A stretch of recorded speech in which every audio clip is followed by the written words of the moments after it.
इस कहानी में ऐना नाम की एक औरत को दिखाया जाता है जो इस वक्त अपने खेतों में बैठकर काम कर रही होती है। लेकिन तभी वहां पर जोसेफ नाम का एक आदमी भागता हुआ आता है और वो उससे मदद मांगता है क्योंकि उसके पीछे पुलिस लगी हुई थी।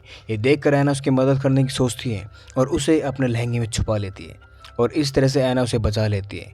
लेकिन जोसेफ अंदर ही अंदर उसके साथ कुछ गलत काम करना शुरू कर देता है और पुलिस के जाने के बाद अब इन दोनों की दोस्ती हो जाती है और अब ऐना उसके साथ ही रहना शुरू कर देती है।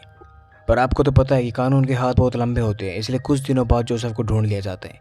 और जब उसे पुलिस वाले पकड़ रहे होते हैं तो जोसेफ एक नदी में कूदकर अपनी जान दे देता है। किसी को नहीं पता होता कि वो जिंदा है या मर चुका है। वहीं अब हमें ऐना और उसकी बेटी को दिखाया जाता है जो बाजार में सामान बेचकर अपना गुजारा करती है।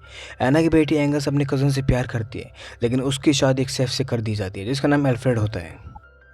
अब इन तीनों की रिलेशनशिप से एक बच्चा पैदा होता है जिसका नाम ऑस्कर रखा जाता है। ऑस्कर जब से पैदा हुआ था वो रोते ही रहते हैं, इसलिए उसकी मोम उसे कहती है कि वो उसे एक टिन ड्रम देगी और ये सुनकर वो चुप हो जाते हैं। अब हम 3 साल बाद दिखाए जाते हैं जहाँ पर ऑस्कर का बर्थडे सेलिब्रेट कर रहे होते हैं।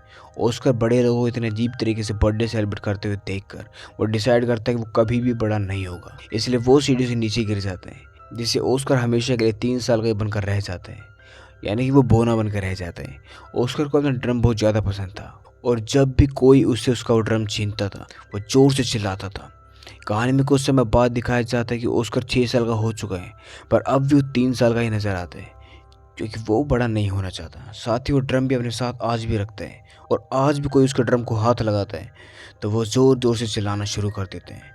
और जब वो चिल्लाता है उसके आसपास के शीशे टूट जाते हैं।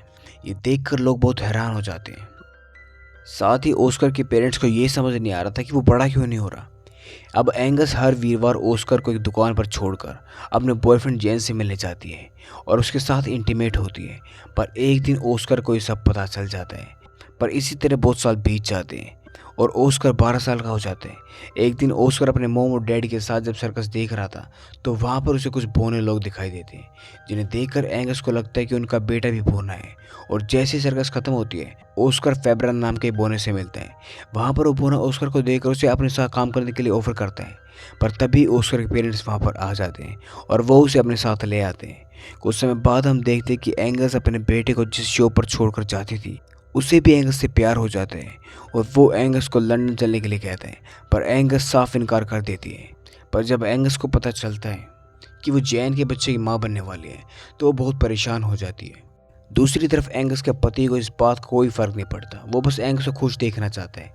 पर एंगस जो पहले ही ऑस्कर को पैदा कर चुके हैं अब वो इस बच्चे को पैदा नहीं करना चाहती, इसलिए वो बहुत सारे मसाले खा लेते हैं जिससे उसे फूड पॉइजनिंग हो जाती है और वो मर जाती है। अब कुछ समय बाद जर्मनी पोलैंड पर हमला कर देती है जैसे जैन की मृत्यु हो जाती है, पर किसी तरह ऑस्कर बच जाते हैं।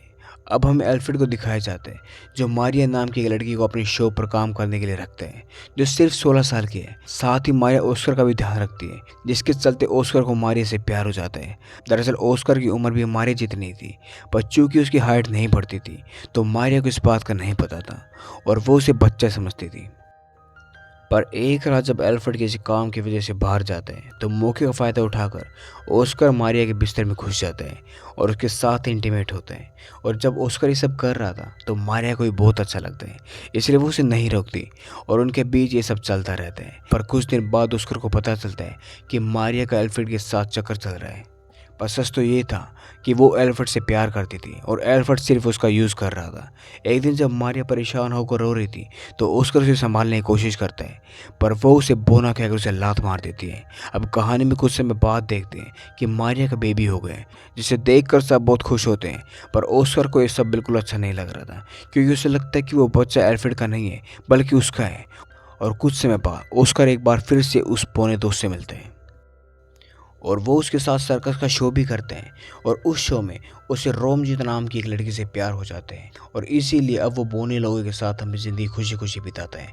पर एक दिन अमेरिका वहाँ पर हमला कर देती है जिससे रोजमिता मर जाती है और ऑस्कर बहुत उदास हो जाता है। इसलिए अब वो वापस अपने घर आता है और घर आकर मारिया के बेटे को वैसे ड्रम ऑफर करते हैं जैसे उसकी माँ ने उसे दिया था। वही हम मारिया को देखते हैं जो ऑस्कर को वहाँ देखकर खुश नहीं होती, पर एल्फ्रेड ऑस्कर को देखकर बहुत खुश होता है। साथ ही वो ऑस्कर को ड्राइस से भी छिपाते हैं क्योंकि उसे नहीं लगता था कि ऑस्कर बाकी लोगों से अलग है। पर चूंकि वो समय लड़ाई का समय था तो बाहर तो देशों के बीच लड़ाई हो रही थी। इसलिए एल्फ्रेड अपने बेटे ऑस्कर को बेसमेंट में छिपा देता था। और एक दिन जब रशियन उनके घर में घुसते हैं और लियाना के साथ ज़बरदस्ती करने लगते हैं, वहीं ऑस्कर के पास एक सिंबल होता है जिससे ये पता चलता है कि वो नाज़ी है। पर इससे पहले वो सिंबल को देखते हैं, एल्फ्रेड उस सिंबल को गटक जाते हैं जिससे उसकी वहीं पर मौत हो जाती है और रशियन लोग अब एल्फ्रेड की शॉप पर कब्जा कर लेते हैं। वहीं जब ऑस्कर एल्फ्रेड को दफन कर रहा होता है तो एक पत्थर आग उसे लगता है जिससे वो भी ठीक हो जाते हैं, यानी कि अब वो बड़ा होना शुरू हो जाता है। और इसी के साथ ही कहानी यहीं पर ख़त्म हो जाती है। उम्मीद करते हैं आपको कहानी पसंद आई होगी। मिलते हैं अगली कहानी।